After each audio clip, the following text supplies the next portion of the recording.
Ahoy hoy, welcome back to my channel. So I figured today that we talk about the coronavirus. I'm going to put a disclaimer that I'm not trying to give any misinformation or anything like that. It's just talking about it, sharing my theories and talking about comparisons between other different outbreaks in the past as well as, this time. And, basically echo what a lot of health agencies like the WHO, which is the World Health Organization, and places like in the US, like the CDC, and what's the place here called? The Ministry of Health or something like that. And right now I'm doing something I'm not supposed to do, which is touch my face.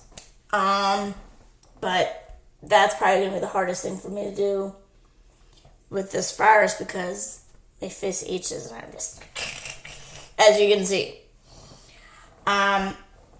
So first, let me just say something. When it comes to stuff like this, and I'm speaking as someone who studies disasters extensively, and in a way this is a disaster. It's a biohazard disaster because it involves a virus. And the very first thing you want to keep in mind when you go through something like this is not panic. It's not going to help anybody to panic. You don't think clearly. And when you don't think clearly, you don't make wise decisions. And if you don't make wise decisions, that could become dangerous. But on the other hand, you don't. I need one of those I need like one of those cones that dogs have or cats to prevent them from going after something in the back. I need to stop from touching my face. And it's hard because it's a habit for me. Maybe I can touch my hair and it won't be that bad. So, on the other side of that, you have people who are downplaying the situation, and that's not good either. When you downplay something, people lack their sense of security. And when you lack your sense of security, bad decisions are also made that can get you into trouble. So it works on either side. It's bad to panic, but it's also bad to not take something like this seriously. There's nothing wrong about being cautious, and there's nothing wrong about being vigilant. But when you start making decisions involving panic and fear, things are not going to pan out well. Like in the US, people are buying toilet paper and cleaning materials and hand soap and hand sanitizer like it's nothing, and really going overboard on it. If you take all that, how the hell is everybody else supposed to wipe their ass and wash their hands and disinfect and clean their stuff if you have all of it? It doesn't make sense. And I don't know if it's people who are doomsday preppers or if it's people who freak out over something like this. I know why people may think, I know it hasn't been said yet, but people have this vibe about it that's the end of the world. Guys, there's been numerous outbreaks in history and it has never led to the end of the world.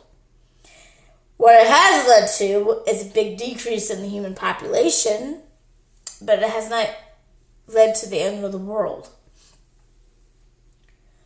And don't get me wrong, I do think the biggest reason why people are really reacting to this is because it's new. It's a new virus. And whenever you have a new virus or a new anything, people tend to react with fear because there's a lot of uncertainty behind it. It's not like with pneumonia, bronchitis, the common cold. crap that most diseases and stuff that people are well aware of, that know how to prevent it, know how to take action to combat it and all. But when you have something new like this, people just react with fear. And you know what? I think, and this is a theory, I'm just putting it out there, a theory. This is not a fact. This is a theory. From what I've studied with history and stuff, and what I've studied with disasters, and including mixing disasters and history, I think this could be an evolutionary response dating back from when we were probably cavemen. Because if you think about it, and I don't mean to sound like the father from the Croods, but when something new is around, you are cautious and fearful of it and all this other stuff because you don't know if it can kill you or not. And of course, you don't want to go far like the father from Croods. What the hell was his name? I don't remember his name now. Where you think everything new will kill you. That's kind of a mentality that people have right now regarding this virus because it is a new virus. But the thing is, over time, the more it's studied, the more is observed and experienced, the more people will stop being freaked out about it. And they will start treating it like any other viruses and stuff. Now, I'm not trying to say this to diminish the actual threat of it, it can still be dangerous, especially to people that have an underlying disease like asthma or already have like a pre-existing condition with their lungs or anything else, where their immune system is compromised. It's still dangerous. And I don't think it doesn't matter if you're old or young. I mean, I have asthma, and I'm pretty much taking the same precautions as I would, trying to avoid getting sick with the other stuff, like the flu, like pneumonia, like bronchitis, because those things can actually make my asthma worse. So I'm not just taking precautions to avoid getting the coronavirus, I'm also taking precautions anyway to avoid getting sick so my asthma does not get worse, even if allergies affect it like it is right now. And not to mention, people seem to forget that even if you're normally healthy, that's another thing, coughing to your elbows, you don't cough on your hands. So I'm going to have to wash my hands later. Which is no problem because I have OCD and I wash my hands a lot. Anyway, that's the thing. That's another thing that people don't seem to realize.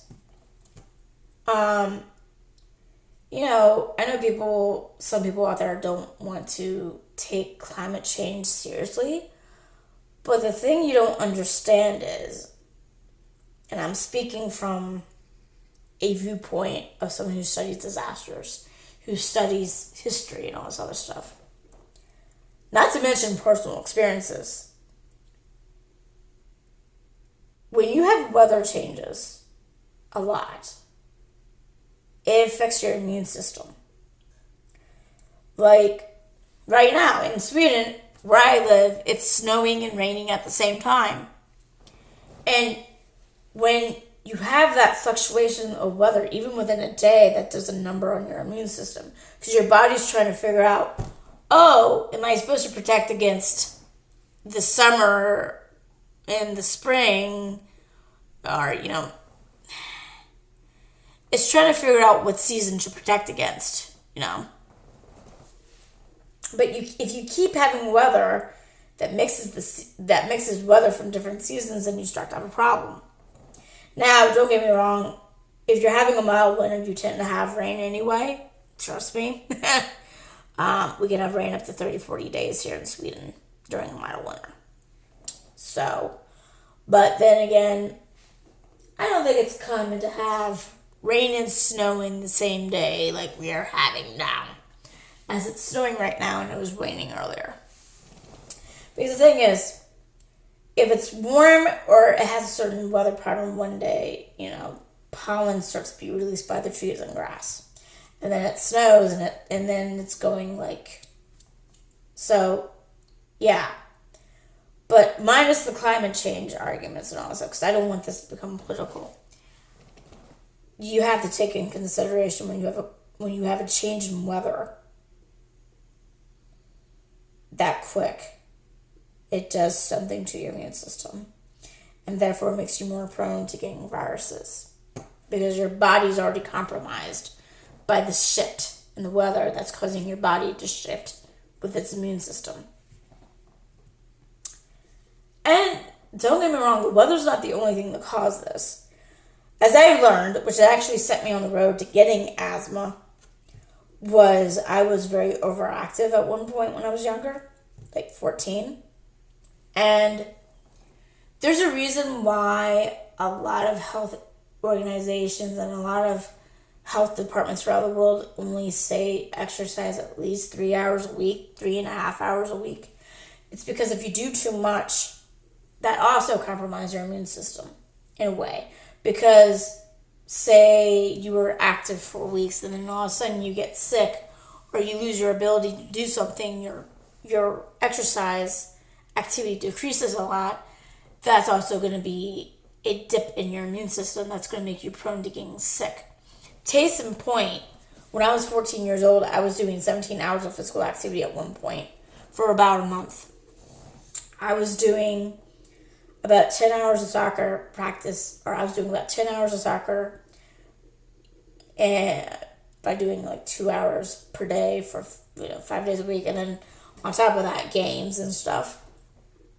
And then I was in dance for 3 hours every Tuesday, and I had cheerleading with the city for about 2 hours twice a week. So that's about 17 hours. And then I quit cheerleading first because I began to get overwhelmed with activity. So that dropped me to about 13 hours a week, and that's still high. But then when soccer season was over, I went from having 13 hours of physical activity to only 3. And then a week later, I got sick. And then it started off as being bronchitis, which I had a viral infection of bronchitis, which eventually turned into bacterial pneumonia. Luckily, the pneumonia then was mild, so I didn't need to be hospitalized for it.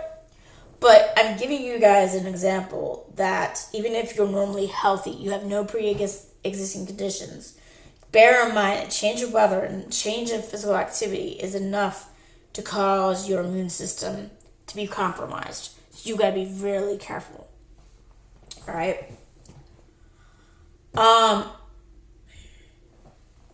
Wow, it's really coming down now. I'm sorry. It's just snowing really hard now. And bear in mind, it's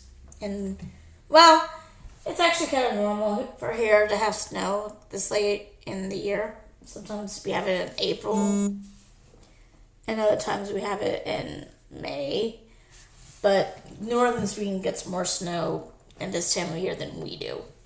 And because I'm more south in Sweden than in the north. So having said that, other than not panicking and other than not downplaying it, just being cautious and vigilant, just do the things necessary that will prevent the spread of the disease, like washing your hands. And this I do a lot already. I don't know why people are treating hand washing like it's new. It's like, oh my God, I need to wash my hands. You need to wash your hands anyway. After you go to the bathroom, after you've been preparing food and you get certain things on your hand like chicken juice and I don't know what the hell it's called, but after you're handling chicken and meat, you're supposed to be washing your hands anyway. After you sneeze and cough in your hands, you're supposed to be washing your hands. So I don't know why the hand washing is suddenly being treated like a new thing by many people. And I'm not the only one. Other people have noticed this too. It's like, so what have you guys been doing all this time whenever you go into the bathroom or you've sneezed and coughed in your hands or whatnot? What have you been doing all this time? I mean, unless people have been using hand sanitizer, then okay. But washing your hands is very hygienic, and it doesn't just keep your hands clean, it also helps prevent the spread of diseases. And that's another thing I want to touch on. Now, I'm not going to say anything like take a shitload of baths, because they say even if you take a lot of baths, it's still not healthy for you. But I think another reason why diseases like the plague were so, they were easily spread is because people did not bathe much back then. They really didn't. I mean, it's probably up until, I want to say, the 19th century, although there is evidence that some people had baths in the 18th century. But people didn't shower back then, or they not only showered, but they didn't bathe much back then. And, no one really bathed and didn't do much bathing. They probably bathed like once a month or once every few months or even a few times a year. And while that's bad in itself, so is taking a lot of showers every day, because your immune system is supposed to be building up too. So both ends of that is not good. So again, don't see this as saying, oh, Lindsay told me to take a lot of baths, because that's not going to do much. But I'm theorizing that the reason why diseases were more common to spread around back then, other than not washing hands, is because people didn't bathe much back then. So your body became a breeding ground for other things. And because, sanitation and hygiene were not huge things back then. They really weren't. So yeah. And the thing you're not supposed to do that I keep doing, and I know I keep doing, and I keep kicking myself over, is touching your face. Not supposed to touch your face, and yet my dumbass keeps touching my face because I'm itchy, and it's a habit for me to do this, and I'm doing it again, so I gotta do that. Not supposed to touch your face, because if you sneezed and you haven't washed your hands and you touch your face and you have viruses on it, you can get sick. And I know I sound sick right now, but it's my asthma acting up, because I'm feeling it in my eyes. I'm feeling it right here. And those are not symptoms of coronavirus. Those are symptoms of allergies that I've been having off and on since January. Now, another thing they say is avoid crowds to prevent the spread of diseases, which is not really hard for me either, because I'm an introvert that suffers mild social anxiety. I've seen so many memes say, regarding the thing about staying away from large crowds, where there's people that saying, introverts, my time has come, or it's my time to shine. Because, we tend to not go out in crowds. We tend to try to stay away from crowds. And all that other stuff. And, what else did they say? Like sneeze and cough in your elbow, which I already do. I tend to try to do that anyway. But if I do sneeze in my hands, I wash my hands immediately, because, I have OCD, or obsessive compulsive behavior. Although I am seeing someone, if they don't cancel it, I should add, on the 18th, where I do get to see a psychologist to double check if I have AS or not, if I have a binge eating disorder or not, if I have depression, and sorry, I didn't mean to stop there. As you guys can see, I have a really short attention span sometimes. I apologize about that. But it's really coming down now and sticking. It wasn't like that earlier. And it's only been doing this for like less than an hour. Yeah, so. And of course, right now, worldwide, there is a travel advisory where they want you to consider traveling. However, I wouldn't be able to go to the U.S. anyway. And I know they say that U.S. citizens and, legal residents in the U.S. can still go to the U.S. But when I tried to, as an experiment, try to get myself to go to the States, say today, no information came up. And I said I was from the U.S. And we can experiment more right now if you want me to. Why am I only doing that? just to give you guys an example. Because now I can't really go to the U.S. because I live in Sweden. So good thing I didn't want to come back to the U.S. for Easter this year. I mean, I did want to go back in July, but I'm not even sure if I can do that.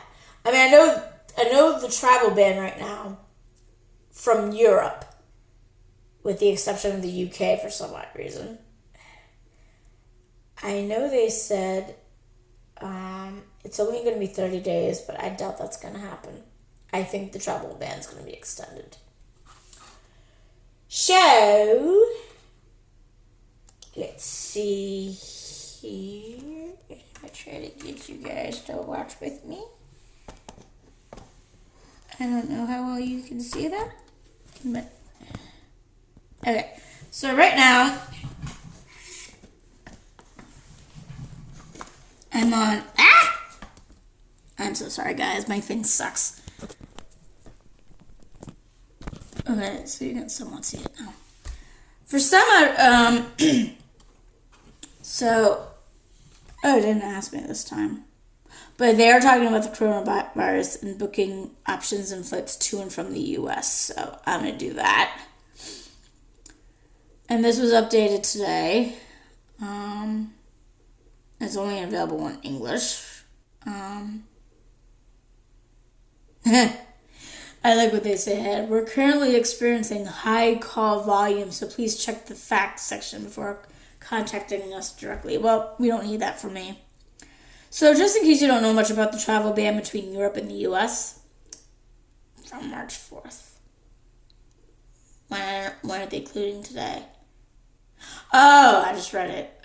They will still SAS will still operate according to a normal schedule on the 12th, which was yesterday, and today, the 13th. So anyway, it says here, the U.S. government implements restrictions for all air traffic between Europe and the United States as from 14th of March and 30 days ahead. But like I said, I think it's going to be extended. This will have effects on SA flights to and from the U.S. And I just said this already. From the 14th of March, SAS will continue, which is Scandinavian Airlines, will continue to operate with according to normal schedule between Copenhagen and Chicago and New York, and between Stockholm and New York. Flights between Copenhagen and San Francisco will be operated according to schedule until the 17th of March. SS operations to other U.S. destinations will be suspended from March 14th to March 28th. Affected passengers will be notified via email and SMS.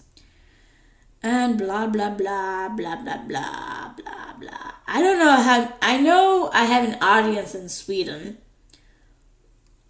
but it's not as much as people in the U.S. So anyway, that's not what I wanted to do. I wanted to do an experiment, and I kind of started this yesterday, but I'm going to go back and try the middle of next week, say 16th, and go back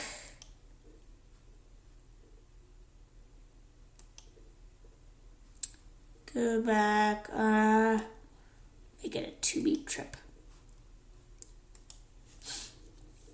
I'm wondering if any information is going to come up. There was nothing yesterday when I was playing around, but mostly it's because I clicked on today, which showed up as nothing.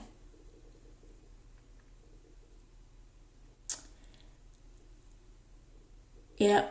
Unfortunately, we can't find anything that matches what you're looking for. So even if the U.S. is letting in U.S. citizens and U.S. residents, you cannot find anything on something like this. Now, you do, I think, after the 30-day ban. So let me do this as an experiment. Let's say, I don't want to go, and that's another thing, low price calendar is not coming up. It's just regular calendar. Okay, so let's try April. I want to go there on the 1st. Not that. Okay, and then just saying. and nothing. And that's supposedly after the 30-day ban. Is it? Oh, no, now it comes up. There are no available seats on the selected data. What does it say with the regular calendar? Okay, so let's try at least what's today? Oh, okay, the 20th, and come back on May 4th.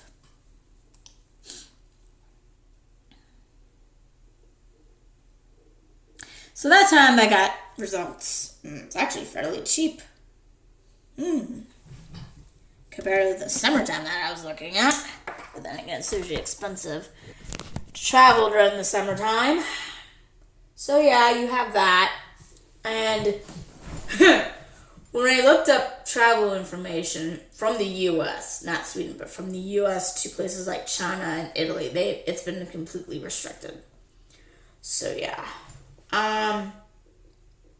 So I'll be kind of curious to see if I can go back to the States in July. I mean, yeah, the travel ban from Europe is supposed to be like 30 days or a month or whatnot. But I have a funny feeling they're going to extend it because the virus is said to stick around for 6 months to a year.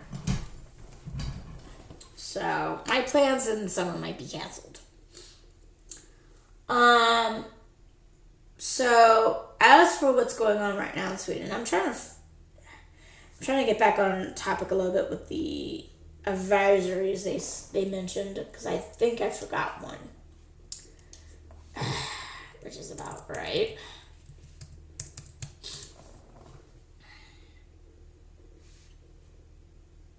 Should I look at the World Health or should I look at Sweden's information?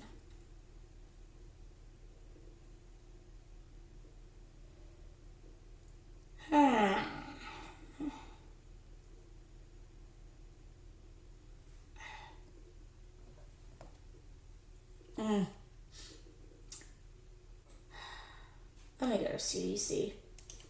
I know I'm going to a US site only because most of my audience is from the US. I know some of you are in Sweden. I know some of you are in Germany and France and the UK. So, let's see. I know I forgot to say. There we are. Okay.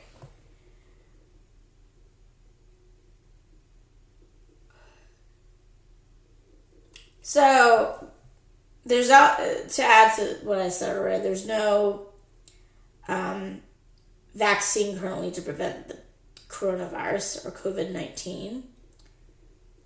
The best way to prevent the illness is to avoid being exposed to it.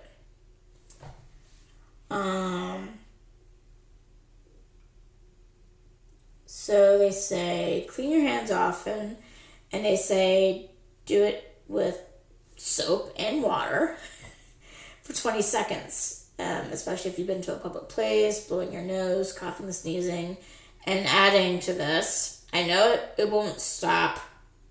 I know it has nothing to do with COVID-19, but it might stop you from getting sick from other things, like if you touched raw meat and stuff. And this part I suck at. Avoid touching your eyes, nose, and mouth. They just said touching your face. Okay. Avoid close contact with people who are sick. In other words, if you're sick, that's the thing I forgot. If you're sick, please stay home. I know it's hard for people in America to do this because you guys don't have enough sick days. But if you're sick, try to stay away from people, okay? And yeah, they also put distance between yourself and others, which is not hard for me. Except I have 2 children and significant other, so. But other people. The only time they say don't stay home is if you get medical care. Like if you think you have the virus. And if you think you have the virus, like if you have fever, cough, and you have a shortness of breath, please go see a doctor and get tested just to make sure. I know tests are not all available, especially in the U.S., and I know they're not inexpensive. But if you do think you have it, please go see it. And if you do think you have it, but you don't have the money to do it, please stay at home. And especially emphasize that if it's mild symptoms. But if it's really severe, like you really cannot breathe, go to the ER. This is a no-brainer. Cover coughs and sneezes. Yeah, so, or preferably,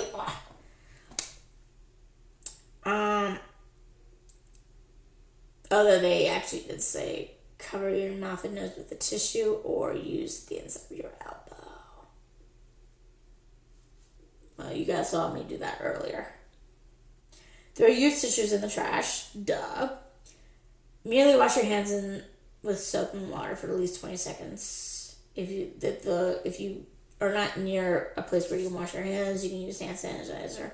That's at least 60% alcohol. And I'm reading this information from the CDC, so I'll provide that link in the description box, and I'll look for other links similar, like WHO and the thing from Sweden and the thing from the UK and Germany. At least those that, because I know at least 5 audiences from 5 countries who watch my channel. So they say wear a face mask if you get sick. You should wear a face mask when you're around other people, whether you're sharing a room or vehicle, and before you enter a healthcare provider's office. If you're unable to wear a face mask, for example, because you have trouble breathing, then it's best to cover your coughs and sneezes, and people who are caring for you should wear a face mask if they enter your room. If you're not sick, you do not need to wear a face mask unless you're caring for someone who is sick. Face masks may be in short supply, and they should be saved for caregivers, because people went on a hoarding spree with those. Clean and disinfect. Basically stuff that's not a surprise to me. That should be done anyway. So yeah, and any other things you're curious about with COVID-19 will be provided in the links I provide. Because, I'm not a doctor, so you should check up on the information online other than listen to me. Although you don't have to. It's not a requirement. So as far as Sweden is concerned, there's, last I read, 480 cases here. But the majority of them are people that have mild symptoms or have no symptoms, but they are like carriers of it. And most of those people got the virus by skiing in northern Italy. There has been one death here that happened 2 days ago, and it was an elderly person. And when the Swedish news covered it, they emphasized the guy also had underlying health conditions. And that's the thing that I don't think the media in the U.S. really does to help with the panic, because they keep saying people are dying, but they don't emphasize if there was any health conditions that someone had along with the virus. So that doesn't help when people don't emphasize that. As of right now, there's no panic here. There hasn't been any clearing out of any shelves with toilet paper or any of that things. But as of today, my son's dance is canceled to prevent the spread of the virus. My daughter couldn't go to daycare because 6 of the staff members are sick. Although we don't know if they have coronavirus or something else, because there was 2 other things going around at the school. They are canceling mass events here. And the Swedish government has restricted travel to China and Italy and certain places in zones like Iran and South Korea and stuff. There hasn't been any information about travel to the U.S. from Sweden on the Swedish side, but even if there wasn't, people wouldn't be able to come here much.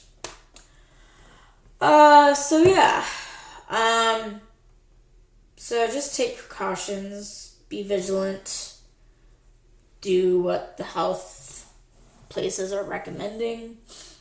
If you're sick, stay at home. If you're really sick, go try to see the doctor.